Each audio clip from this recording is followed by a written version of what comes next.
Today we're taking a look at conditional statements. Now, conditional statements are statements that involve an if and a then in it.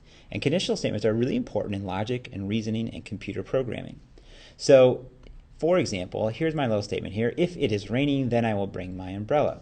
So the trigger here is it is raining. This is also known as the part that follows the if statement, and it's called the hypothesis. Now, in logic statements, this is known as the P statement.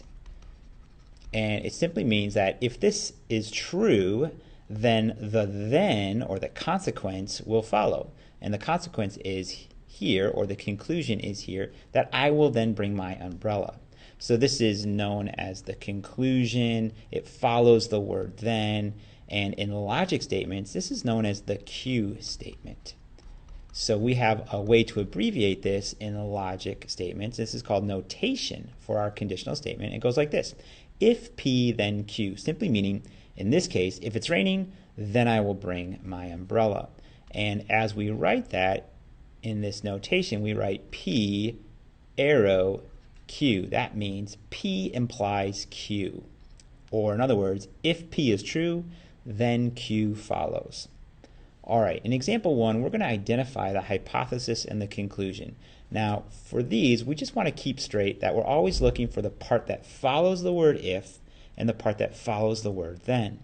The part that follows the word if, in this first sentence here, is the light is red. This is known as our P statement, or in other words, our hypothesis. And the part that follows the word then, the car will stop, is known as the Q statement, or our conclusion. All right, part B says today is December 25th if today is Christmas. Now notice that the if did not start my sentence off, and that's okay. The hypothesis is still the part of the sentence that follows the word if. So here's my P statement. Today is Christmas.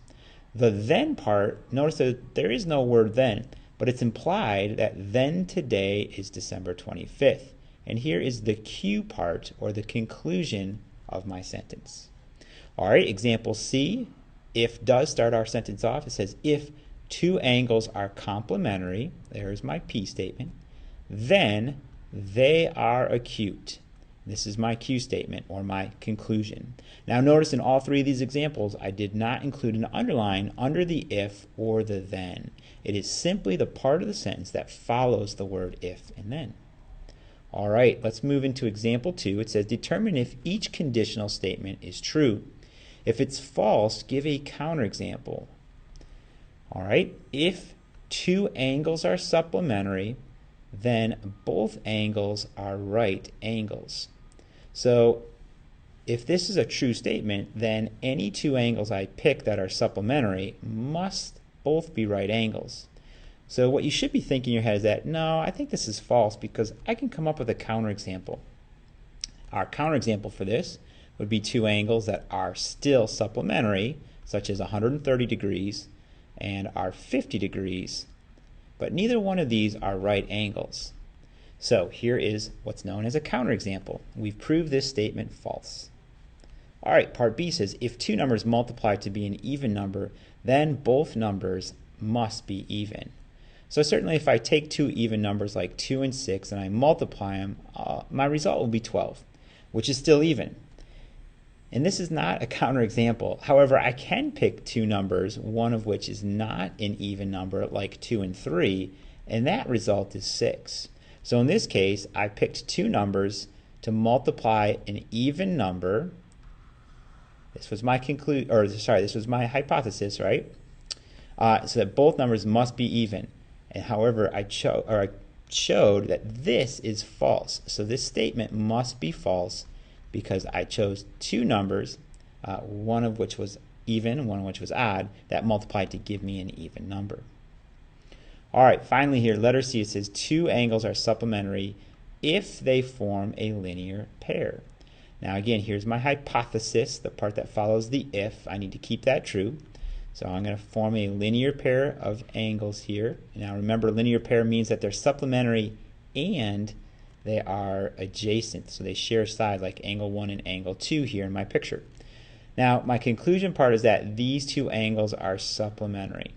Well, this is actually a true statement. I cannot draw a linear pair of angles that are not supplementary because by definition, a linear pair has to be supplementary.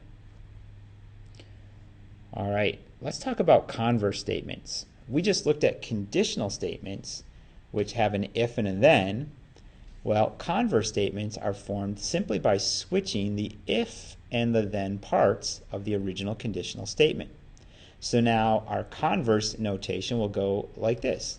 If Q, then P. Now if we're going to use the arrow, that would now go like this. Q, arrow, P, which means Q implies P. And this is known as the converse statement. So we're going to get some practice writing the converse statements. If an angle's measure is 180 degrees, I'm just going to box that in there. There's my P statement for my original conditional. Then the angle is a straight angle. And there's my Q. So notice that this goes P implies Q. Well, if I switch this around, my new statement should now read if the angle is a straight angle, then, and now I'm going to put my P statement over here, then the angle measures 180 degrees. All right, so there's how we switch the if and the then statements. Let's try another example. It says if a segment is bisected, there's my P statement, then it has two smaller and equal parts. All right, here's my Q statement. Now remember, in order to find my converse, I'm going to switch my P and my Q. So now I'll start off with if. Now I'm going to insert my Q statement here. A segment has two smaller equal parts. Then, and now I'm going to insert my P part here after the then. The segment is bisected. All right. So hopefully writing that converse statement kind of makes sense now. We're just going to take our two parts, our if and then parts, and we're going to switch them around so that our if now follows our Q and our then now follows the P. All right, let's do our check for understanding together here just to make sure we're tracking here. It says, given the conditional statement, if a number is divisible by 2, then the number is an even number.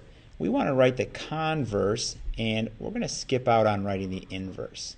So remember, the converse is simply found by switching the P and the Q. So here's my P statement.